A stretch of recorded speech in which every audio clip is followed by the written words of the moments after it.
Movie की शुरुआत में हम देखते हैं कि एक चाइल्ड साइकियाट्रिस्ट एक लड़की का इंटरव्यू ले रही है जिसका नाम सूरिन है। सूरिन कैमरे को देखकर नर्वस हो जाती है जो डॉक्टर ने इंटरव्यू रिकॉर्ड करने के लिए रखा होता है। डॉक्टर उसको शुरू से अपनी कहानी बताने के लिए कहती है। सूरिन अपनी कहानी ये बताकर शुरू करती है कि उसकी माँ ने डोकुन के साथ शादी की थी और शादी के कुछ सालों बाद ही उसकी माँ की डेथ हो गई और उसके बाद से वो डोकुन के साथ ही रहने लग गई थी। डोकुन की अपॉइंटमेंट एक कंस्ट्रक्शन साइट पर हो जाती है जो एक रूरल आइलैंड में है और फिर उन दोनों को आइलैंड जाना पड़ता है। अपनी माँ की डेथ के बाद सूरिन खुश नहीं रहती, ना ही वो किसी से ज्यादा बात करती है और ना ही उसको अपने स्टेप फादर से कोई खुशी थी। अब सूरिन का एडमिशन नए स्कूल में तो हो जाता है लेकिन वहाँ वो अपने दोस्तों के साथ ज्यादा बात नहीं करती। उसके पापा टनल कंस्ट्रक्ट के चीफ होते हैं जिसकी वजह से उन्हें देर रात तक साइट पर रहना पड़ता है। कंस्ट्रक्शन साइट पे ब्लास्ट होने की वजह से वहाँ पर आम लोगों को आने के लिए मना होता है। एक रात सूरिन अपना फोन यूज करती है और अपना ब्लॉग वर्म होल में जाकर लोगों के कमेंट्स पढ़ती है। जब सूरिन की माँ की डेथ होती है तब वो इस दुनिया से भागने की सोचती है और उन चीजों के बारे में रिसर्च करना चाहती है जिसमें वो इंटरेस्ट रखती है, जैसे वर्म होल, सुपरनेचुरल थिंग्स और भी कई चीजें। वो लोगों से इंटरनेट में ऐसे टॉपिक्स में बात करती है। एक दिन स्कूल में वो अपना कंप्यूटर ओपन छोड़ देती है और उसके क्लासमेट उसके कमेंट पढ़ लेते हैं और उसका बहुत ही मजाक उड़ाते हैं। सूरिन जब घर वापस आ रही होती है तो उसे एक लड़का मिलता है जिसका नाम संगमिन होता है जो एक अनाथ आश्रम में रहता है। संगमिन सूरिन से मिलता है और उससे फ्रेंडशिप करना चाहता है लेकिन सूरिन उसको इग्नोर कर लेती है।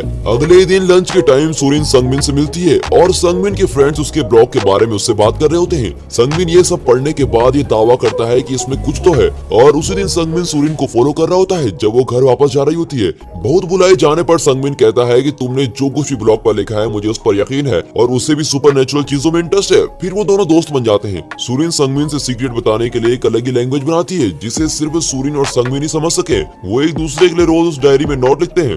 अब स्कूल खत्म होने के बाद वो दोनों हर रोज शहर में भूत ढूंढने जाते हैं और इस तरह एक दिन संगमिन सूरिन को एक लकड़ी के घर में लेके जाता है जो जंगल में होता है। उस घर में अच्छी तरह से घूमते हैं और इसके बारे में बहुत देर तक बातें करते हैं और वैक्स बोटल्स पर कुछ बनाते रहते हैं। अब सूरिन संगमिन से प्यार करने लगती है, वो उसको किस भी करती है। एक दिन सूरिन देखती है कि संगमिन और उसके 3 दोस्त ब्लास्ट देखने के लिए कंस्ट्रक्शन साइट पे जाने का प्लान बनाते हैं। सूरिन भी उनके साथ जाती है और वो लोग एक जंगल से जाते हैं ताकि उन्हें कोई देख न ले। लेकिन जब वो लोग साइट पर पहुंचते हैं तो उनमें से एक लड़का वहां से भाग जाता है और वो चारों एक बड़े से पत्थर के पीछे छुपकर इंतजार करते हैं लेकिन ब्लास्ट न होने की वजह से वो निराश हो जाते हैं। अब वो जंगल से होकर घर वापस जा रहे होते हैं और रास्ते में उनको एक छोटी सी गुफा मिलती है। वो डिसाइड करते हैं कि गुफा को देख के जाएंगे।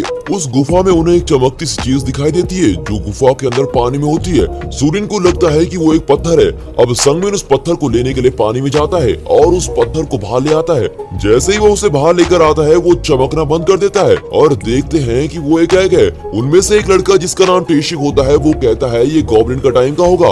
वो बताता है कि उसके दादाजी ने उसको बताया था कि जब भी पूरा चांद निकलता है तो वो गुफा एक पहाड़ में दिखाई देती है जहाँ गॉब्लिन रहता था। जो भी वहाँ जाता था तो वो बूढ़ा बनकर वापस आता था, पर वो सब उसकी बातों पर यकीन नहीं करते। सूरिन को पता लगता है कि उसका हेयर पिन गुम हो गया है जो उसकी माँ ने उसको दिया था। अब वो वापस गुफा में जाती है और बाकी लड़के उस एग के पास खड़े होते हैं। उसे उसकी पिन मिल जाती है लेकिन वो देखती है कि वो एग फिर से पानी में होता है। अब वो बाहर आती है तो देखती है कि अंडा टूटा हुआ है और उसके दोस्त भी वहाँ नहीं होते।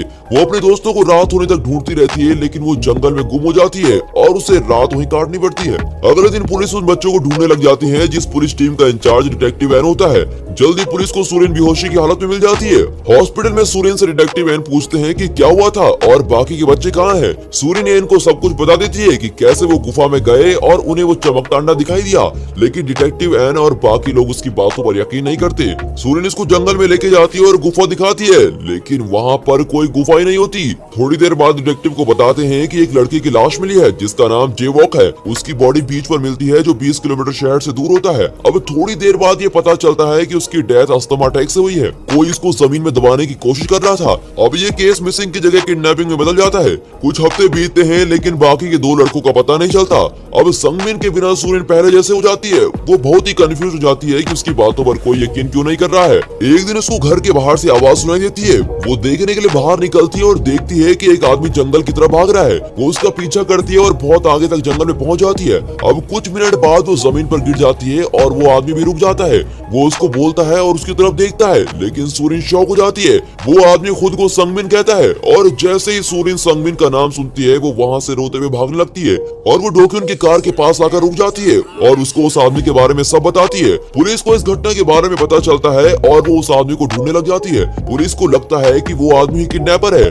डिटेक्टिव एन सूरिन को उस आदमी के बारे में पूछता है और सूरिन उसे बता देती है कि वो खुद को संगमिन बता रहा है। पुलिस को वो किडनैपर तो नहीं मिलता, लेकिन वो सूरिन को उसकी डायरी वापस कर देते हैं जिसमें संगमिन और सूरिन के नोट्स लिखे होते हैं। जब सूरिन उस डायरी को खोलती है तो वो शॉक्ड हो जाती है क्योंकि वो डायरी संगमिन के नोट से भरी पड़ी होती है। संगमिन ने कोड लैंग्वेज में लिखा होता है कि जब सूरिन उस गुफा के अंदर गई तो क्या हुआ। सूरिन उसे पढ़ना शुरू कर देती है।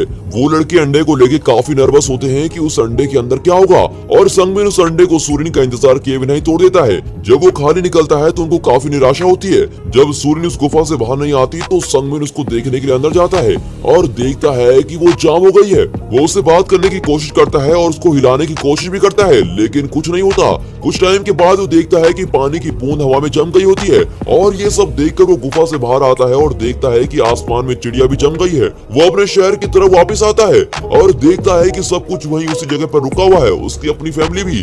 अब ये सब देखकर उसको पता लगता है कि वो टाइम वहीं रुक गया है। उन तीनों के सिवा सभी लोग वहीं के वहीं थम गए हैं। अब इसका मतलब वो लोग जो चाहते हैं वो कर सकते हैं। पहले कुछ दिनों के लिए तो वो खुद को दुनिया से सबसे ऊपर मानते हैं, जो चाय पी सकते हैं, जो चाय खा सकते हैं, जो मर्जी कर सकते हैं। कुछ महीनों बाद वो इस आइलैंड से बोर हो जाते हैं और कहीं और जाने का डिसाइड करते हैं, लेकिन उनका प्लान खराब हो जाता है क्योंकि समुद्र का पानी भी अटक जाता है। और प्रेजेंट टाइम में सूरिन को लगता है कि उस जंगल में जो आदमी मिला था वो संगमिन था। वो डायरी पढ़ना बंद कर देती है और उसको पुलिस से दूर रखना उसका पहला काम होता है। अगर पुलिस उसको ढूंढ लेती है तो उसको किडनैपर समझकर अरेस्ट कर लेगी, इसीलिए वो पुलिस को झूठ बोलती है कि उसने जंगल में किसी को नहीं देखा। पुलिस उसकी बात पर यकीन कर लेती है और फिर से वो डायरी पढ़ने लग जाती है। अब कहानी में दिखाते हैं कि बहुत महीनों के बाद वो मॉल के टेंट में रहने लग जाते हैं। जेवू की तबीयत खराब होने लगती है क्योंकि उसको अस्थमा होता है और उसका इनहेलर रुक जाता है। एक रात को उसकी तबीयत बहुत ही ज्यादा खराब हो जाती है और उसके दोस्तों के सामने उसकी डेथ हो जाती है। अब टेशक ये सब देखकर तहस नहस हो जाता है। वो दिल पर बोझ रखकर उसकी लाश को दफनाने जाते हैं। वो उसकी लाश को बीच के किनारे जमीन में दफना देते हैं और मरने के बाद जेवू के शरीर भी बाकी लोगों की तरह हो जाता है। और 5 साल गुजर जाते हैं, लेकिन दुनिया वैसे की वैसी रहती है। अब वो बच्चे बड़े हो गए होते हैं, वो अभी तक वैसे ही वैसे अपनी जिंदगी जी रहे होते हैं। उन्हें अभी भी लगता है कि सब कुछ फिर से नॉर्मल हो जाएगा। अब संगमिन को लगता है कि जब वो 20 साल के हो जाएंगे तब सब कुछ पहला जैसा हो जाएगा। वो लोगों से थोड़ी बहुत पैसे चोरी करने लग जाते हैं ताकि जब सब कुछ ठीक हो तो वो अमीर हो जाए। और जब वो 20 साल के पूरे हो जाते हैं तभी भी कुछ नहीं चेंज हुआ। वो लोग धीरे धीरे अब अपनी उम्मीदों को खो रहे होते हैं और जंगल में उस लकड़ी के घर में रहने लगते हैं। अब एक दिन संगमिन उस आइसोलेशन से तंग होकर चिल्लाता है कि सब कुछ बंद कर दो, ये हो क्या रहा हमारे साथ। टेशब ये सब देख रहा होता है और वो अपनी सारी उम्मीदें वहीं मारा खत्म कर देता है। किसी दिन संगमिन ये देखता है कि मून की शेप चेंज हो रही है। इसका मतलब ये है कि दुनिया पहले जैसे हो जाएगी। और वो टेशक को ढूंढने अंदर जाता है, लेकिन उसे कुछ नहीं मिलता। वो उसे पूरे आइलैंड में ढूंढता है और फिर आइलैंड के आखिर तक पहुंचता है तो देखता है कि टेशक के कपड़े जमीन पर गिरे हैं और उसे पता चलता है कि उसके दोस्त ने पानी में छलांग लगा दी है। वो भी उसके पीछे पानी में छलांग लगा देता है, बट उसी पल दुनिया फिर से वैसी हो जाती है। वो पानी से बाहर आता है तो देखता है कि सब पहले जैसा हो गया है और सारी चीजों में मूवमेंट होना स्टार्ट हो जाती है। ये सब पढ़ने के बाद सूरिन उस वुडन हाउस की तरफ भागती है और अपने फ्रेंड्स को देखती है। वो डिसाइड करती है कि वो सारी कहानी दुनिया को बताएगी, लेकिन उसे फिर लगता है कि कोई भी उसकी बात पर यकीन नहीं करेगा। और इसी दौरान पुलिस सीसीटीवी कैमरे में संगमिन को जंगल में देख लेती है और उन्हें लगता है कि वही किडनैपर है। अगले दिन टेशक के पेरेंट्स कंस्ट्रक्शन साइट पर आ जाते हैं और डोकिन को बच्चों की गायब होने की वजह मानते हैं। वो कहते हैं कि कंस्ट्रक्शन के ब्लास्ट में उनके बच्चे मर गए, लेकिन सूरिन अपने पापा को बचाने के लिए तरह तरह की कहानियां बनाने लगती है। सूरिन और संगमिन उसके अनाथ आश्रम में जाते हैं जहाँ वो पहले रहा करते थे। सूरिन वहाँ की वार्डन को सब कुछ बता देती है और संगमिन को बुलाने बाहर आती है। वैसे सूरिन के पापा उसका हाथ पकड़कर उसे लेके जाते हैं।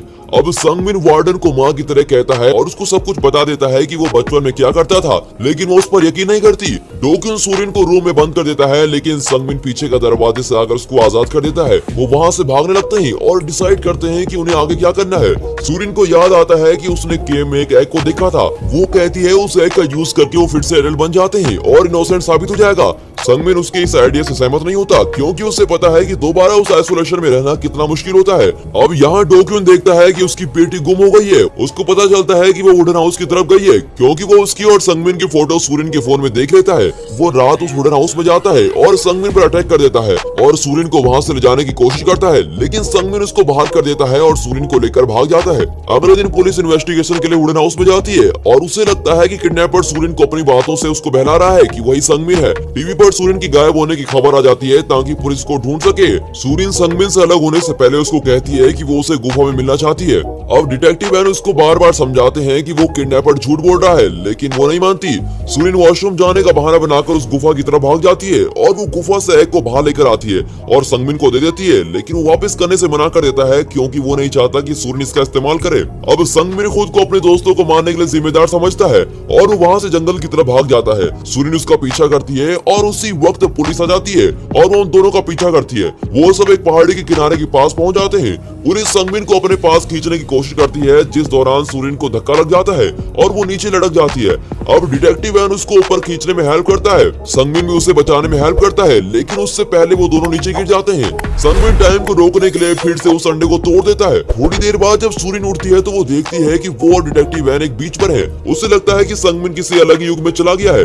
अब उसको घर वापस लेके आते हैं और रात को जब वो और उसके पापा खाना खा रहे होते हैं तो वो अपने पापा से जो कुछ भी उसने किया उसके लिए माफी मांगती है और उसको पहली बार पापा भी कहती है। डिटेक्टिव एन उसे ये पूछते हैं कि वो कैसे वहाँ से बची, लेकिन वो कोई जवाब नहीं देती। लेकिन उसको पता लग जाता है कि वो सब कुछ सच कह रही है। वो सूरिन को सलाह देता है कि वो मीडिया को गलत जानकारी दे दे कि किडनैपर उसको मैनिपुलेट कर रहा था ताकि वो लोग तुम्हें उनके बच्चों को मारने का इल्जाम न लगाए। और अब यहाँ सूरिन अपनी सारी कहानी साइकियाट्रिस्ट को बता देती है। साइकियाट्रिस्ट ये सब सुनकर हैरान हो जाती है और वो इस पर बुक लिखना चाहती है। कुछ महीनों बाद सूरिन अपनी हायर स्टडी के लिए अलग शहर में जाती है और जाने से पहले वो उस साइकियाट्रिस्ट से मिलती है और साइकियाट्रिस्ट उसे वो बुक दे देती है जो पब्लिश होने वाली थी। फेरी की तरह जाते वक्त रास्ते में सूरिन को कार की विंडो से संगमिन दिखाई देता है। वो उसको मिलने के लिए भागती है, लेकिन उसे कोई नहीं मिलता और थोड़ी देर बाद दोनों शिप की छत पर मिलते हैं और एक दूसरे को देखने लग जाते हैं। और दोस्तों यहाँ पर ये मूवी खत्म होती है। And finally thanks for watching.